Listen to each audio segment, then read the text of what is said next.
Hey guys, Sasha Salzmann here, and I would have loved to be with you in London and read from my book, Beside Myself, which you invited me to do. Now I'm happy to share a part of a chapter. It's pretty much in the middle of the book and it reopens the whole story again. What the book is about, I guess you know. And so I was kindly asked to read a bit.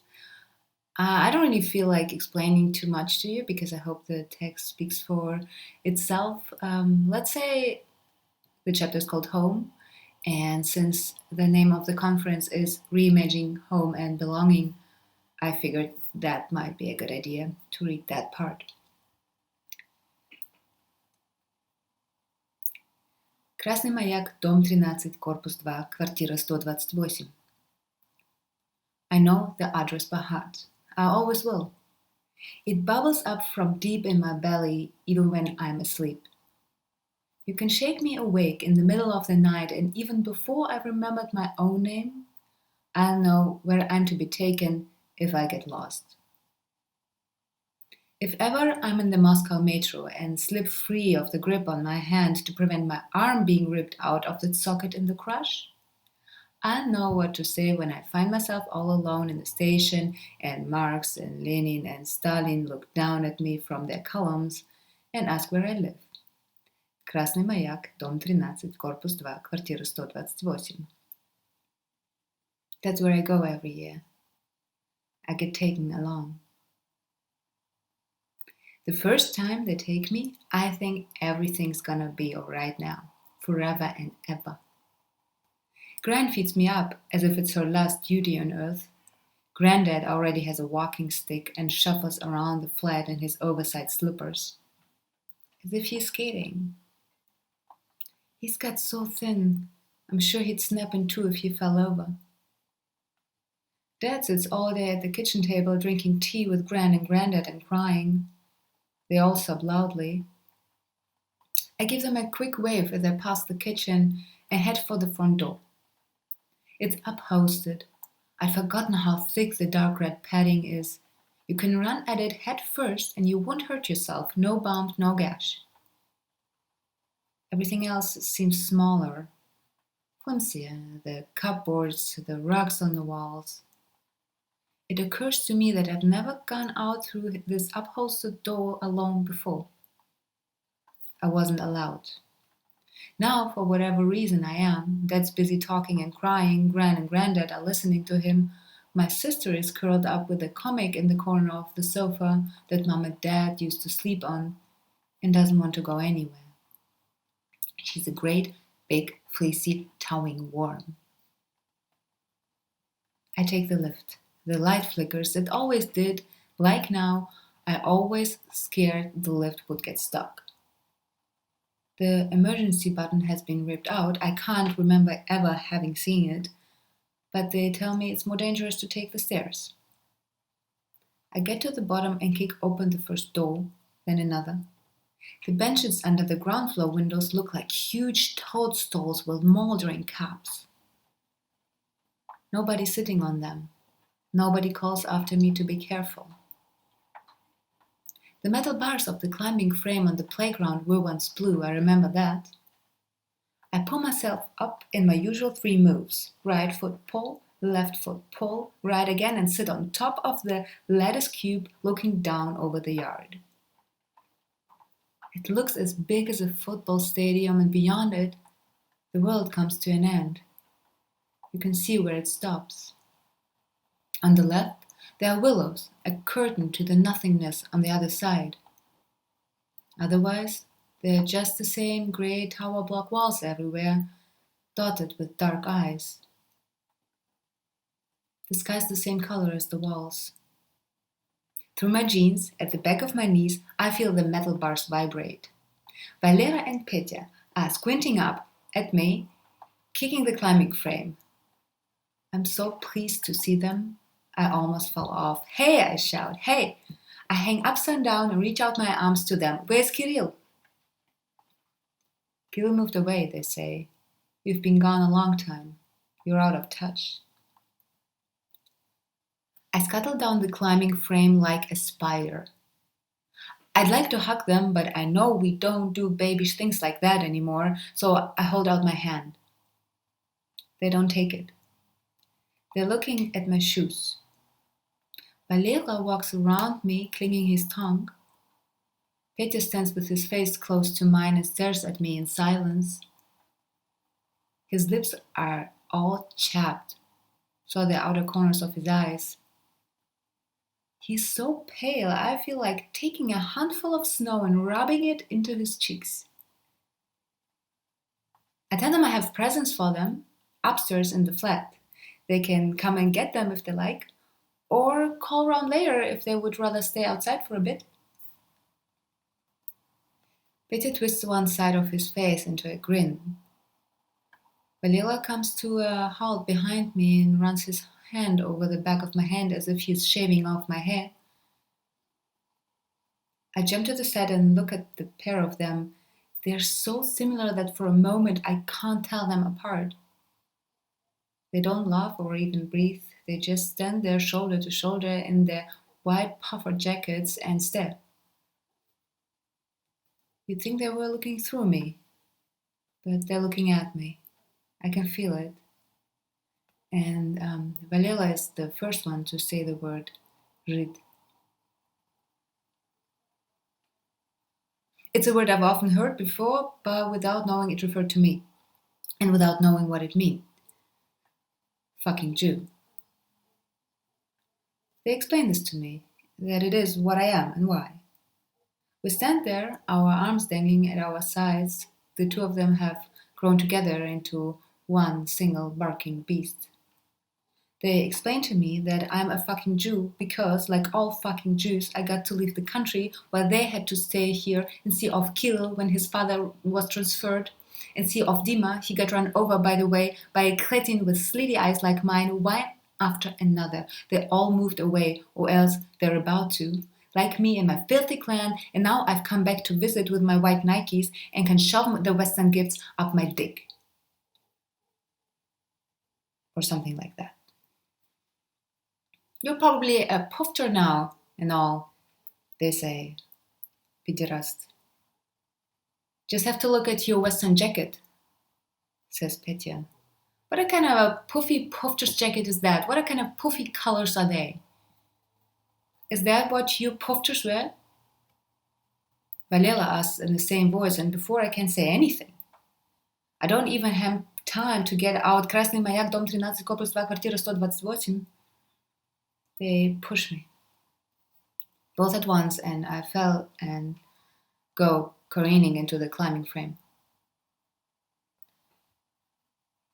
Something clanks and echoes in my head. When I open my eyes again, the pair of them are gone, as if I'd imagined them. I lie on the ground, and above me the sky is crisscrossed with bars that were once blue.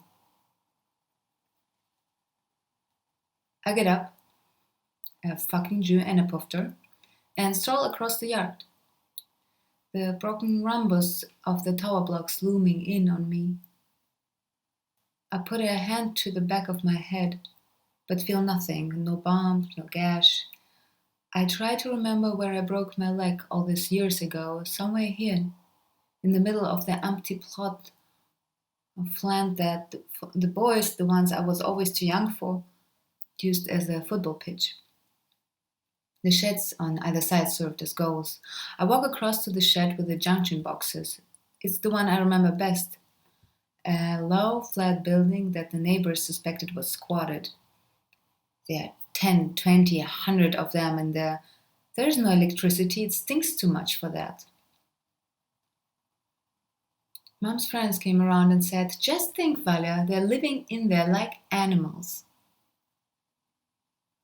The reason I remember this shed so well is that it was here, on the wall, that I saw and copied my first swastika. I didn't know what it meant, but I liked the look of the thing.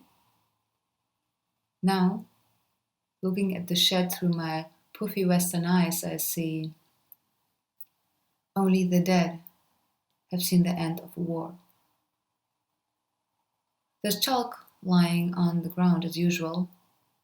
I pick it up and write Hui. Prick.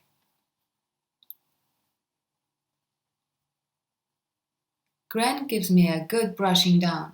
I'm covered in filthy snow and chalk dust after drawing on my corduroy trousers, then banging them to watch the white powder fly into my nose. Gran looks like a troll under her shock of hair and has almost no teeth. I can't understand what she's mumbling. Dad and Granddad watch us from the kitchen without getting up, sit and stare like dolls. The steaming teacups so big they have to hold them in both hands. My sister is lying on the sofa asleep inside a comic, Batman and Robin, sticking to her cheek, dribble on her open lips.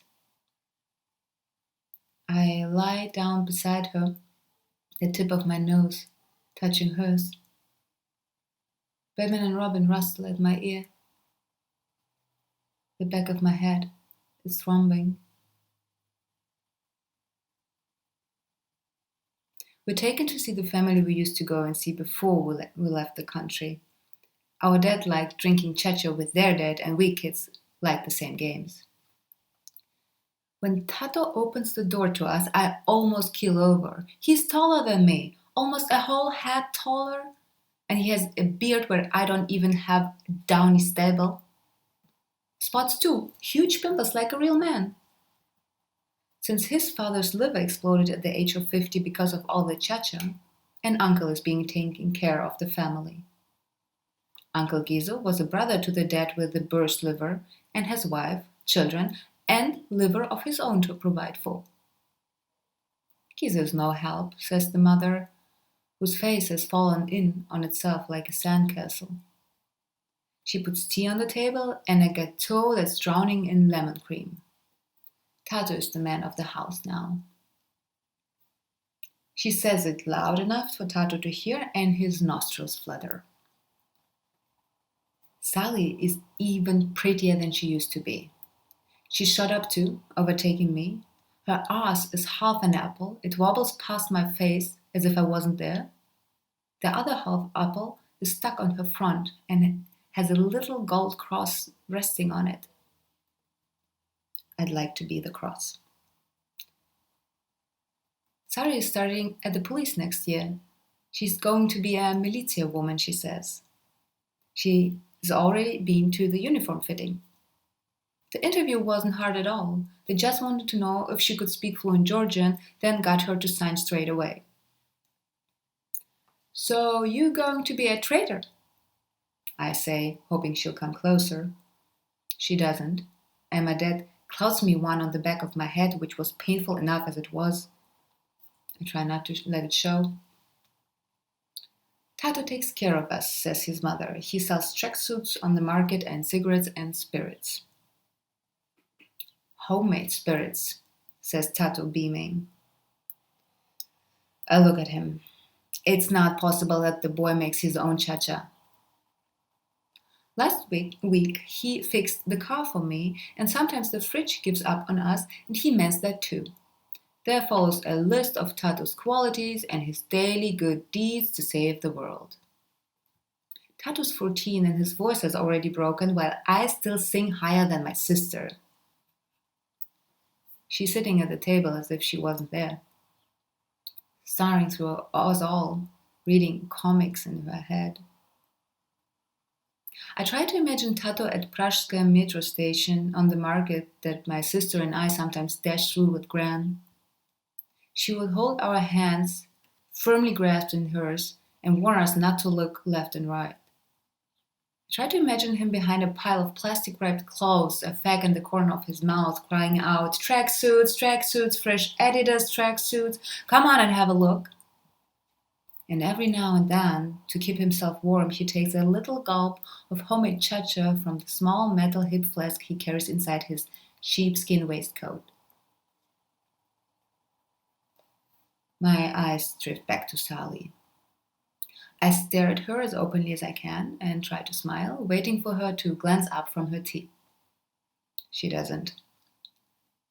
All through the stories of Tato's acts of heroism, she watches the billowing rainbow-colored steam above her cup. It looks like soap suds.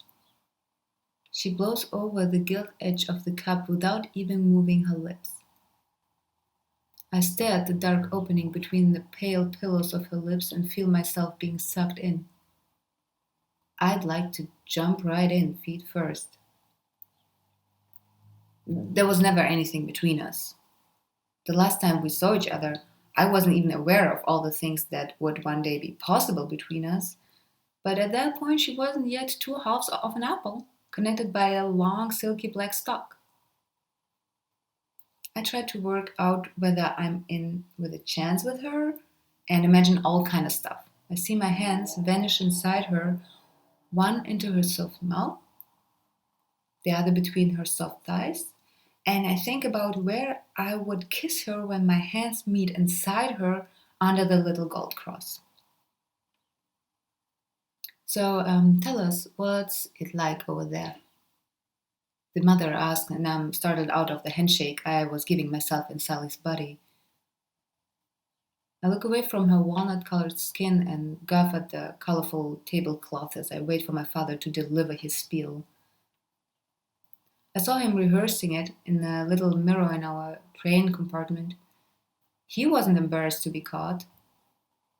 As the train soared from side to side, he tried out different pitched voices. Once he even burst out laughing and said, "Oh, that question." He drew his eyebrows together and pushed them apart again. He didn't get far with his speech, but he had one. Meanwhile, I looked at him in the mirror. Every now and then he'd look back and our eyes would meet, and I understood that he needed someone to tell it all to. When he tried his spiel out on Gran and Granddad, they just burst into tears, whether he said, and then he ended up crying too, because crying is contagious. So that didn't count. But now his moment had come. The question. That question. I can see the words bouncing around in his throat like rubber balls, but nothing comes out. He falters at the first syllables, dragging them out haltingly and then falling silent. We all look at him. Later, when his friends ask him, he'll reply without stuttering. He'll produce a whole pack of jokes and anecdotes, most of them invented, and like a true gambler, he'll let the tension mount with his poker face smile before saying anything. But this is the first time. You want to know what it's like over in Germania? He says, and blushes. We blush too. He sputters. We listen.